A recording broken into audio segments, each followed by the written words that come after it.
nongeye kubasuhuza mu izina rya Je Yesu. vous salue au nom de Jésus. Imana ibahe umugisha. Que Dieu vous bénisse. Abashima Imana ko Imana yemeye ko mpagarara imbere y'ubwoko bwayo,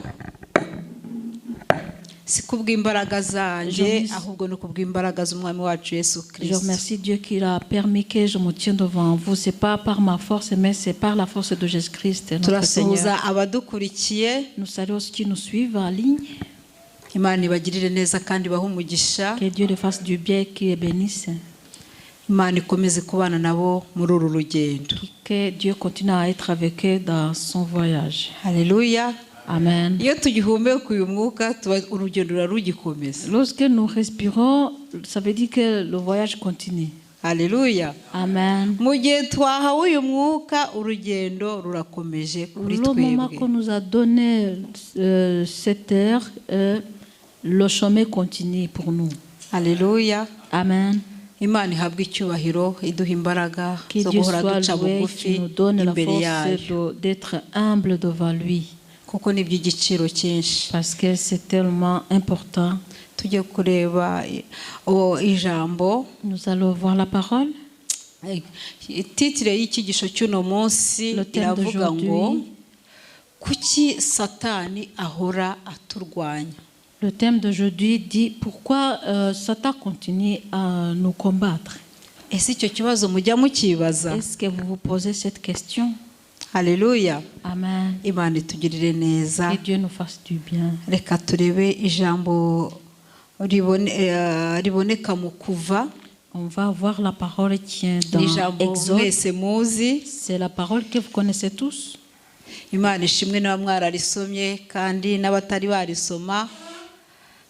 Reka turirebere hamwe twese. Que Dieu soit loué pour ceux qui ont pu lire la parole, mais ceux qui n'ont pas encore lu cette parole, on va la lire ensemble. Ni ijambo rirerire ariko murihangana. Riraboneka mu Kuva igice cya 14. C'est Exode chapitre 14, Turahera ku murongo wa 5 à partir du verset 5 tugeze ku murongo wa 16. jusqu'au verset 16. Dusome mu izina rya Yesu. Ku murongo wa 5 haravuga ati, umwami wa Egiputa bamubwira yuko ubwo bwoko bwacitse. Umutima wa Farawo n'iy'abagaragu be irahindukira. Barabazanya bati, twakoze ibiki kurekura Abisiraheli bakava mu buretwa twabakoreshaga? Atunganisha igare rye ry'intambara, ajyana n'abantu be, ajyana amagare 600 yatoranirijwe n'andi 500 n'andi 600 yatoranirijwe n'andi magare y'intambara y'Abanyegiputa yose, n'abatware bategeka abayirwaniramo bose. Uwiteka anangira umutima wa Farawo umwami wa Egiputa, akurikira Abisiraheli, kuko Abisiraheli bari bavuye muri Egiputa bateze amaboko. Abanyegiputa babakurikirisha amafarashi n'amagare bya Farawo byose, n'abahetswe n'amafarashi be n'izindi ngabo ze zose. Bafatira babambye amahema ku nyanja iruhande rw'Ipihahiroti imbere y'Iberisefoni. Farawo abatuze Abisiraheli bubura amaso, babona Abanyegiputa bahuruye inyuma yabo, batinya cyane Abisiraheli. Batakira Uwiteka, babaza Mose bati, ntamva zari muri Egiputa kutuzana ngo dupfire mu butayu? Ni iki cyatumye utugirira utyo kudukura muri Egiputa? Sibyo twakubwiraga muri Egiputa tuti tureke dukorere abanyegiputa kuko ikiruta ari uko twakorera abanyegiputa biruta ko dupfira mu butayu. Mose asubiza abantu ati mwitinya mwihagararire gusa murebe agakiza Uwiteka ari bubazanire uyu munsi, kuko abanyegiputa mwabonye uyu munsi tutazongera kubabona ukundi. Uwiteka ari bubarwanire namwe mwicecekere. Uwiteka abaza Mose ati ni iki gitumye untakira? Bwira Abisiraheli bakomeze bagende, nawe umanike inkoni yawe urambure ukuboko hejuru y'inyanja uyigabanye Abisiraheli bace mu nyanja hagati nko ku butaka. Amen. En français, s'il vous plaît. On dit au roi d'Égypte que le peuple avait pris la fuite. Alors les sentiments du pharaon et des gens de sa cour changèrent à l'égard du peuple. Ils dirent: qu'avons-nous fait en laissant partir Israël, alors qu'il était à notre service? Le pharaon attela son char et prit son peuple avec lui. Il prit 600 chars d'élite, tous les chars de l'Égypte. Sur chacun d'eux, il y avait un équipage de 3 hommes. Le Seigneur fit en sorte que le pharaon, le roi d'Égypte, s'entête. Il poursuivit les Israélites alors que les Israélites étaient sortis librement. Les Égyptiens les poursuivirent, tous les chevaux et les chars du pharaon, ses attelages et son armée, les atteignirent alors qu'ils campaient près de la mer, vers Pi-Hiroth, en face de Baal-Tsephon. Le pharaon approchait, les Israélites levèrent les yeux et virent que les Égyptiens s'étaient lancés à leur poursuite. Les Israélites eurent très peur et ils crièrent vers le Seigneur. Ils dirent à Moïse: n'y avait-il pas assez de tombeaux en Égypte que tu nous aies emmenés mourir au désert? Que nous as-tu fait en nous faisant sortir d'Égypte? N'est-ce pas là ce que nous te disions en Égypte? Laisse-nous servir l'Égypte, car mieux vaut pour nous servir l'Égypte que de mourir au désert. Moïse répondit au peuple: n'ayez pas peur, tenez-vous debout et regardez le salut que le Seigneur va vous accorder aujourd'hui. Car les Égyptiens que vous voyez aujourd'hui, vous ne le verrez jamais plus. Le Seigneur combattra pour vous et vous garderez le silence. Le Seigneur dit à Moïse: pourquoi cries-tu vers moi? Parle aux Israélites et qu'ils partent. Toi, lève ton bâton et tends ta main sur la mer et fends-la. Les Israélites entreront au milieu de la mer sur la terre ferme. Amen. Amen. Imana ibahe umugisha. Que Dieu vous bénisse. Dusomye amagambo menshi. Nous venons de lire beaucoup de paroles. Alléluia. Umutwe uravuga ngo kuki Satani ahora akurwanya. Le thème dit pourquoi Satan continue à te combattre tous les jours. Alléluia. Amen. Nuko Satani akurwanya kubera iki? Pourquoi Satan te combat? Satani akurwanya kubera ko hari amabanga adashaka ko umena. Alléluia. Parce que Satan te combat parce que il veut pas qu'il y a ces secrets que tu dévoiles. Abanyegiputa ntibari babajwe nuko Les Égyptiens n'étaient pas tristes parce que Abayisirayeli bagiye bajyanye ubutunzi bwabo. ils n'étaient pas tristes parce que les Israélites étaient partis en prenant tous leurs trésors. Ntago ari cyo cyari kibababaje. Nta nubwo ari uko bari bababajwe nuko bari babuze abantu bazajya babakorera. Ce n'était même pas qu'ils n'avaient pas d'autres gens qui pouvaient les servir. Alléluia. Amen. Ntago bari bababajwe yuko imirimo babakoreshaga batazongera kubona umuntu uyibakorera.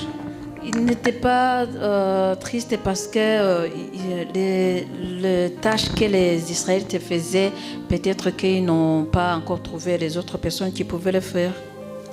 farawo ngo hamwe n'abambari be Pharaon, avec ses alliés, baratekereje basanga abayisirayeli hari amabanga batwaye yabo. donc ils ont réfléchi et ils ont vu qu'il y a les secrets que les Israélites partent avec. Nicyo cyahagurukije farawo C'est ça qui kugira a ngo levé ajye Pharaon kongera kubagarura. d'aller les ramener encore dans ce pays. Ntago ari ubutunzi bene Ce data, n'est pas le nta bien, nubwo ari imirimo ce bakoraga, n'est même pas le service qu'ils faisaient. ahubwo amabanga y'abanyegiputa abayisirayeli bari bayatwaye. Mais les Israélites avaient pris les secrets des Égyptiens et ils partaient avec. Muzarebe mu bihugu byose igihugu kirinda amabanga yacyo kugira ngo adasohoke ngo ajye hanze. Vous pouvez voir parmi dans tous les pays, chaque pays essaie de garder leurs secrets pour que leurs secrets ne soient pas dévoilés. Njya mbona nk'abantu bakora nko muri politiki cyangwa se nk'abasirikare bakomeye. Je vois les gens qui travaillent dans la politique ou bien les gens, les militaires qui ont des grades. Iyo bavuye muri icyo gihugu ubona igihugu gihungabana kikakoresha imbaraga zacyo kugira ngo cyongere kibarikipire. Donc quand ils quittent le pays, on voit que le pays essaie d'utiliser toutes leurs forces pour pouvoir récupérer encore ses militaires. Alléluia. Amen. Imana ihabwe icyubahiro. Que Dieu soit loué. Icyatumye Farawo ahaguruka, Ce qui a fait que Pharaon part, akemera gukurikira abayisirayeli n'amabanga abayisirayeli bari batwaye y'abanyegiputa. Ce qui a poussé Pharaon de suivre les Israélites, c'est parce que les Israélites avaient les secrets des Égyptiens. Nawe Satani akurwanya kubera ko hari amabanga uba ugiye kumena cyangwa wamennye kubera ko hari abo ugiye kuburira. Toi aussi, Satan te combat parce qu'il sait qu'il y a ces secrets que tu vas dévoiler parce que tu vas essayer de prodiguer les autres pour recevoir le salut.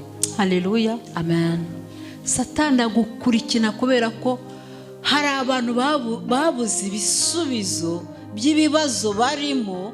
Satan te poursuit parce qu'il sait qu'il y a beaucoup de gens qui n'ont pas trouvé la solution de leurs problèmes. Bakibwira ko ibyo barimo ari ukuri kubera kudasobanukirwa. Et ils croient que les choses qui traversent, c'est ça les bonnes choses parce qu'ils n'ont pas encore d'autres explications. Alléluia. Amen. Ushobora kuba uri umuntu umwe ugiye kumena ababanga ariko ukazabohora nk'abantu nka 30. Tu peux être une personne qui va dévoiler le secret de Satan, mais le fait que même si tu es une personne, tu peux libérer au moins 30 personnes. Urumva abantu Satani abahombye. Tu vois les gens que Satan perd. Niyo mpamvu Satani atashobora kuguha amahoro. C'est pourquoi Satan ne peut pas te laisser tranquille. Alléluia. Amen. Alléluia. Amen. Imana ihabwe icyubahiro. Que Dieu soit loué. Mwebwe rero mwakiriye agakiza. Vous qui avez reçu le salut. Igituma Satani abananiza, ce qui fait que Satan vous fait fatiguer, abaca intege, ce qui fait que Satan vous décourage. Hari amabanga ya Satani muba mwamenye. C'est parce qu'il y a les secrets de Satan que vous avez déjà dévoilés. Alléluia. Amen. Kandi umuntu amenya amabanga imigambi ye yose ibibaye imfabusa. Et quand quelqu'un dévoile tous les secrets, ça veut dire que tous les plans de Satan sont anéantis. Egiputa cyari igihugu gikomeye. L'Égypte c'était un grand pays puissant. Niyo mpamvu babonye yuko ibyabo byose bigiye hanze. C'est pourquoi ils ont vu que toutes leurs choses ils sont déjà connues. Kandi umuntu amenya amabanga yawe. Et quand quelqu'un dévoile tes secrets, kukurwanya biroroshye. Pour te combattre c'est facile. Alléluia. Amen. Imana iduha umugisha. Ahanga ku murongo wa 15. Ici au verset 15. ngo Uwiteka abaza Mose ati ni iki gitumye untakira? Bwira Abayisiraheli bakomeze bagende, nawe umanike inkoni yawe, urambure ukuboko hejuru y'inyanja, uyigabanye Abayisiraheli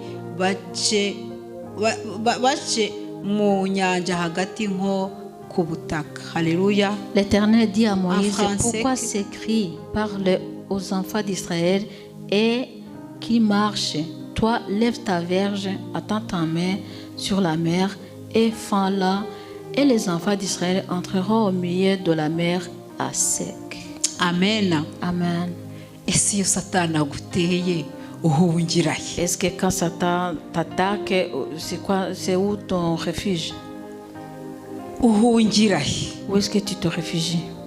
Ese ni ihe ntwaro urwanisha? C'est quelle arme que tu utilises pour combattre Satan? Ese ninde ubasha kukubashisha kunesha urwo rugamba? Qu'est-ce qui t'aide à combattre ce combat? Alléluia. Amen. Aha Abayisirayeli, Ici, les Israélites, ngo bari kumwe na Mose. ils étaient Alléluia. avec Moïse. Aho bari kuri iyo nyanja barimo kwitotomba, Là où ils étaient à la mer, ils se lamentaient. ariko Mose ngo yari atuje. Mais Moïse était tranquille. Batangira kumwataka avuga ati kubera iki Ils ont commencé à wemeye attaquer kubaza Moïse kutwicira en disant, hamwe pourquoi tu as twese accepté qu'ils n'imiryango viennent yacu? ici pour nous tuer tous avec nos familles? Ariko Mose arabwira ati mumwicecekere. Mais Moïse les a dit, soyez calmes. Ese wibitseho iki? Alors toi, c'est quoi ton secret? Ese nicyo ujya urwanisha? Qu'est-ce que tu utilises pour combattre? Haleluya. Amen. Mose yarazi umugabo wamutumye, Moïse connaissait l'homme qu'il avait envoyé. yarazi imbaraga afite. Il connaissait la puissance de cet homme qu'il avait envoyé. Alléluia. Amen. Imana itugirire neza kandi idukomeze. Que Dieu nous fasse du bien. Ngo Mose aragenda ngo ajya kwiherera. Et puis Mose est parti pour consulter Dieu. Ese urabona atari ikibazo Mose yarahuye nacyo? Est-ce que tu vois pas que Moïse avait rencontré un problème? Ntabwo ari uko usenga cyangwa uvugana n'Imana ko Satani atabasha kuba yaza kukunaniza. C'est pas parce que tu pries ou bien tu parles avec Dieu que ça peut empêcher Satan de venir nous attaquer. Alléluia. T'attaquer, pardon. Ariko kwizera ufite, Mais la foi que tu as, kwizera uwo wamenye, la foi que tu as connue, haleluya, amen. niko kwatumye Mose atagira ubwoba. C'est ça qui a fait que Moïse n'a pas eu peur. Ni umuntu umwe mu bantu nk'abantu nk'ijana n'urugero. Une personne parmi de 100 personnes. Mwumva ayo majwi yavugiraga mu matwi ye, à droite, à gauche, devant et derrière. Donc, qui entendait les gens murmurer à gauche, à droite, devant et derrière. Ariko yinyabije gatoya quelque part. Mais il s'est mis de côté. Ajya kubaza. Il a demandé Dieu. Imana avuga ati ufite inkoni naguhaye. Et puis Dieu lui a dit, tu as une verge que je t'ai donnée. Ese wowe ni iyihe nkoni uzajya urwanisha urugamba? Est-ce que toi, c'est quel bateau que tu vas utiliser pour combattre le combat? Ni iki uzajya urwanisha mu gihe Satani yaguteye? Qu'est-ce que tu vas utiliser au moment où Satan t'a attaqué? Ase muri icyo gihe witwara ute? Cyangwa se urateganya kuzitwara ute?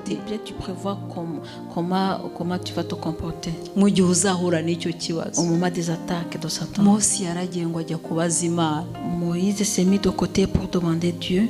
Atufate inkoni naguhaye. Et puis Dieu l'a dit, prends la verge que je t'ai donnée. Twebwe inkoni Imana yaduhaye dore ni ijambo ry'Imana. Le bateau que Dieu nous a donné, c'est ça, la parole de Dieu.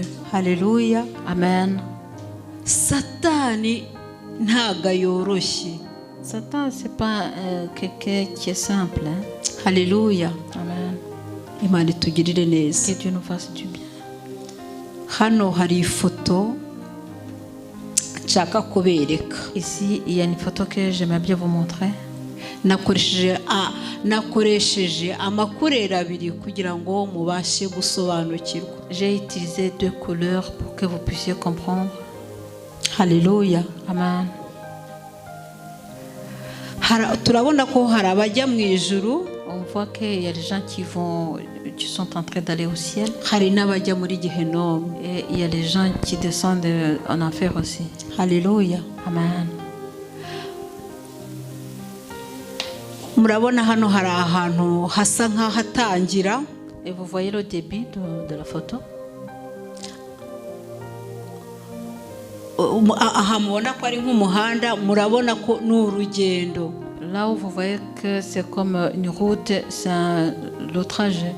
Mu rugendo twese turi kugenda, Dans le chemin là où nous marchons, hari abantu bambutse, il y a des gens qui ont déjà traversé, ariko hari ibyo bambukanye. mais il y a des choses qu'ils ont traversées avec. Haleluya. Amen. Ese iriya nyanja itukura, Est-ce que la mer rouge, twabonye ko ngo ku murongo wa 16 on a vu qu'au verset 16, Imana yari imaze kwereka Mose Dieu venait de montrer ko à Moïse abayisiraheli bagomba kugenda mu nyanja ku butaka. Haleluya. Dieu venait de montrer à Moïse que les enfants d'Israël pouvaient traverser la mer à sec. Haleluya. Amen. Abayisiraheli barayambutse koko. Nkuko iyo nimusoma kino gice cya 14 muzakirangize cyose, abayisiraheli bose chapitre 14, tout le barambutse. et vous verrez que les enfants d'Israël ont traversé la mer. Nta n'umwe wasigaye mu mazi. Il n'y a personne qui est resté dans la mer. Haleluya. Amen. Ariko barambutse, hari ibyo bambukanye. Haleluya. Et quand ils ont traversé, il y a des choses qu'ils ont traversées Urugendo avec. Mose yagiranye nabo, Le voyage que Moïse a fait avec eux, hari abashiriye ngo mu butayu. il y a ceux qui sont morts dans le désert. Haleluya. Amen. Biravuga iki muri iki gihe cya none? Qu'est-ce que ça veut dire dans le temps actuel?